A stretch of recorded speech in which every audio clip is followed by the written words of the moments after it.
요새 민주당이 총선에서 이겨서 부동산 가격이 다시 올라간다라고 떠들어대는 뉴스가 있더라고요. 정신이 나간 거죠. 정말로 사람들이 어이없는 게 지금 집값이 20억이다 30억이다 내가 집을 7억에 샀는데 지금 20억이다 이런 게 중요한 게 아니라는 겁니다. 집값이 10억 올라서 20억 올라서 우리 집 아파트가 30억이 됐다 라고 얘기하며 되게 기분 좋아하면 그냥 말 그대로 그냥 기분 좋은 걸로 끝입니다. 그러면 그가 부자다 정말로 잘 산다 이렇게 얘기할 수 있겠냐라는 겁니다. 실제로는 그것보다 고배당 우량주 뭐 고이자를 주는 채권 이런 것들 가지고 있으면서 월에 50이든 100이든 200만원이든 이제 매달 꾸준하게 이렇게 돈이 이렇게 넉넉하게 들어오는 사람, 그 사람이 경제적으로 되게 안정이 되어 있고 되게 잘 사는 사람이죠. 그런 사람들을 진짜 찐 부자라고 얘기하는 게 맞을 겁니다.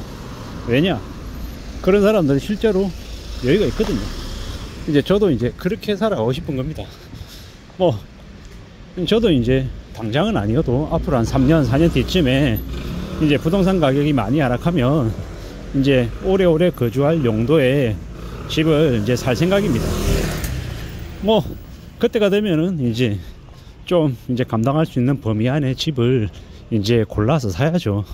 하지만 제가 생각하는 이제 몇 가지 이제 계획이 있는데, 그 중에 하나는 뭐냐, 빚을 안 지거나 아니면 구덕불 빚을 져야 된다라고 하면 최소로 지겠다라는 겁니다. 감당할 수 있는 범위 안에서. 뭐 5억씩 10억씩 연끌 해가지고 산다 이러진 않을 겁니다. 그럴 수도 없고, 그래 버리면 제 나이가 이제 3, 4년 뒤면은 50대 이제 초반을 이제 훌쩍 넘어갈 텐데, 그 나이 돼서 모험 걸면 저나 저희 가족이나 인생이 그냥 작살나기 때문에 그렇게 못하는 거고, 최대한 대출이 없거나 아니면 대출을 부득불 끼야 된다라고 하면 정말 적은 범위로 이제 내야겠죠.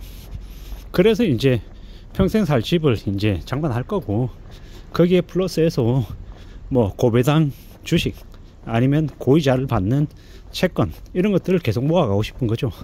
그래서 당장에는 뭐 월에 10만원 뭐 월에 30만원 뭐 그런 식으로 조금씩 늘려서 축적해서 뭐 어느 시점이 되면 월에 월 평균으로 봤을 때 월 평균 뭐 이자든 아니면은 배당이든 뭐 100에서 150, 200만원 뭐 250만원, 300만원 이렇게까지 늘려가는 게 제 목표인 거죠.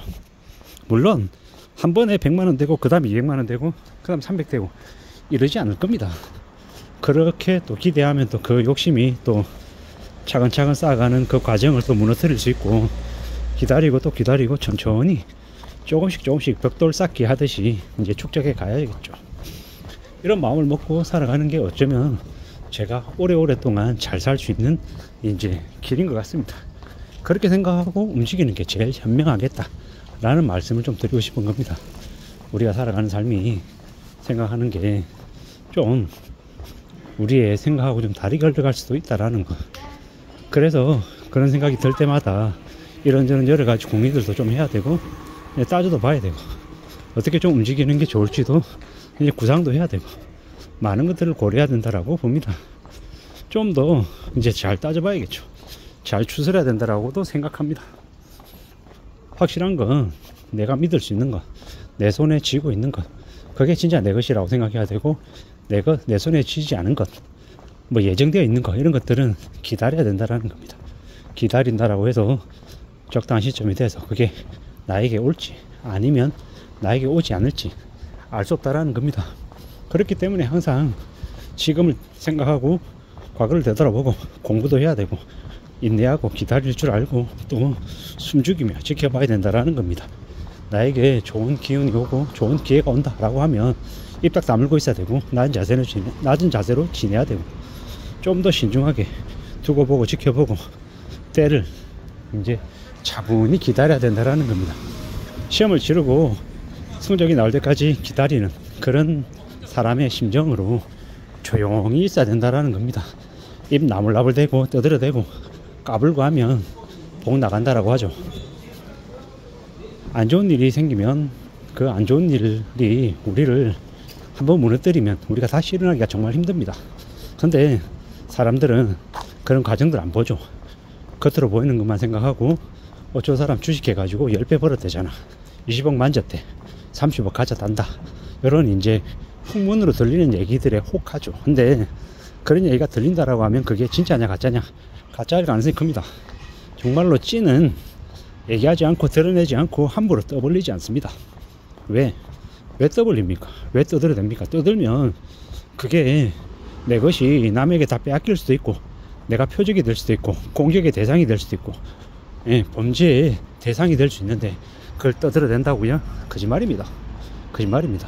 절대로 그런 얘기는 입 밖에 내서도 안 되고, 그런 얘기를 떠들어대면 집에 복이 들어오는 게 아니고 화가 미칩니다. 화가. 제가 이제 미야베 미유키의 이제 소설 작품들을 되게 눈여겨보는데, 그 작품 중에 하나가, 어떤 작품에 어떤 내용이 나오냐면 한 아이가 일가족이 몰살당합니다. 그래서 이제 그 가족들을 잃은 아픔을 안고 사는데, 이제 그 아이가 이제 우연찮게 자기 아버지가 할아버지로부터 이제 유산을 엄청나게 많은 돈을 상속받아요. 근데 그 상속받은 얘기를 학교 가서 아이들에게 합니다. 아, 우리 아버지가 할아버지로부터 유산을 엄청나게 많이 받아서 우리 아버지 부자라고. 근데 이제 그 말을 들은 이제 다른 이제 친구가 그 집에 이제 범죄자로 이제 뛰어들게 되는 거죠. 그렇게 해서 이제 자기의 누나와 자기의 엄마, 아빠 다 이제 죽임 당합니다. 이제 그 이야기를 들으면서 그 이제 소설 속의 한 장면이긴 하지만, 제가 그 얘기를 들으면 무슨 생각이 들었냐? 아, 집에 좋은 일이 생기면 절대로 입 밖으로 떠들어서는 안 되는구나. 잘못 떠들어대면 그게 복이 아니라 화가 되는구나 라는 생각이 이제 버럭 들었다라는 겁니다. 우리가 살면서 참 그렇게 무서운 일을 종종 겪을 수 있다라는 거. 그래서 좀 더 조심해야 되고, 함부로 좋은 일을 떠들어대면 안 되겠다라는 겁니다. 시샘하거나 아니면 원망하거나 아니면 부러워하며 주변에서 도와주기는커녕 축하해주기는커녕 빼앗으려고 덤벼들 수도 있겠다라는 겁니다. 그래서 좀 더 정신 차리고 조심하며 지내야겠다라는 생각이 더 많이 들더라고요. 참 무서운 세상입니다. 그리고 돈을 뭐 10억을 벌었대, 20억을 벌었대, 100억 부자래, 이런 개소리에 놀아나면 안 된다라는 거. 그런 말이 내게 들어온다라고 하면 그 말은 가짜다, 거짓말이다, 사기다라고 생각하는 게 좀 더 맞겠습니다.